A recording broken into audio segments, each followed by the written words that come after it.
Okay, in this video we are trying to review all the parameters and see the status of the system after being repaired.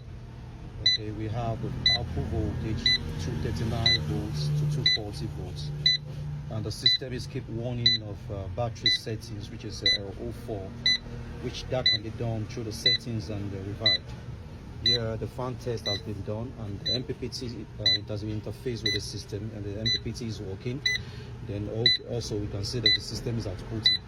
After being rectifying the port section and the output section with the primary section, we can see the outcome of the system.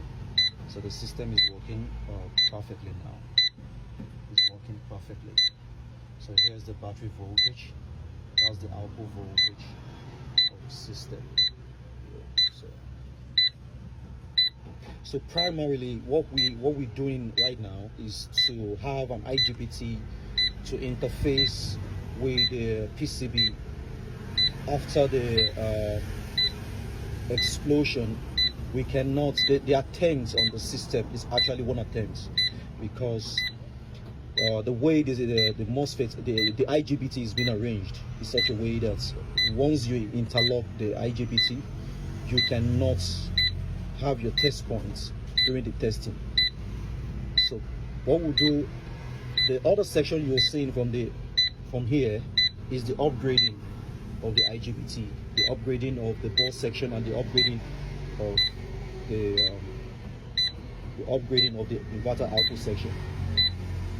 So you can see we have beneath, under it, we have a testing point, which you can see, which give us the view of the bus. That is the bus voltage, which is about 385 volts. From the bus section, it submits to the inverter section, and the inverter send out the outputs, which you are seeing on the screen right here.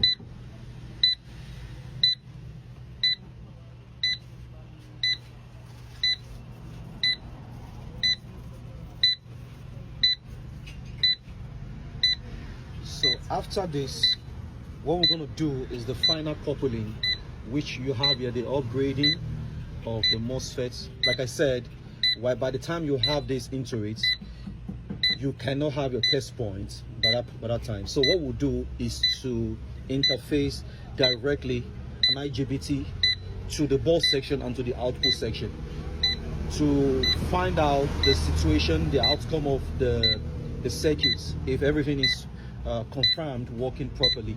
So after this, what we're going to do is to now do the final coupling by interfacing this. So we interface this. By the time we interlock this into the system, then the system will be fully completed. So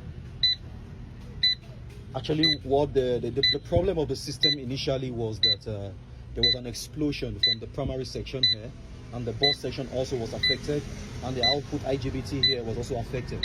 So what we'll do was to rectify the bus section, IGBT section, and the output section, then also rectify the primary section of the MOSFET. Here we have a MOSFET, okay? Then on the output section and the bus section, we have an IGBT. This section covers the charging and the bus section of the voltage from the primary switching, where you have your battery. You switch your battery through this MOSFET.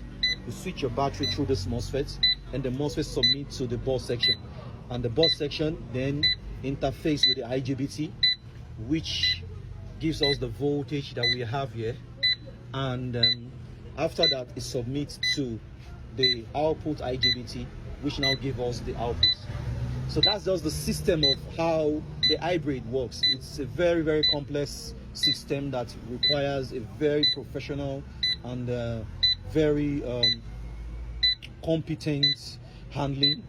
It's something that you need to take your time and have a proper check, have the theoretical understanding before you can, before you can tamper it. So here we successfully repaired a system, a 10 kVA 48 volt hybrid system, and we are completely we have at least the headway, we are successfully able to revive the system, and it's working properly. The other things we're going to do is going to have a test on the MPPT section, which is the solar interface, and then the charging. So on the next video, I'm going to show you the outcome after coupling, and what's the outcome of the solar, and what's the outcome during the testing on the charging. We also have to feel the temperature here. You have to feel the temperature to know what the temperature is all about.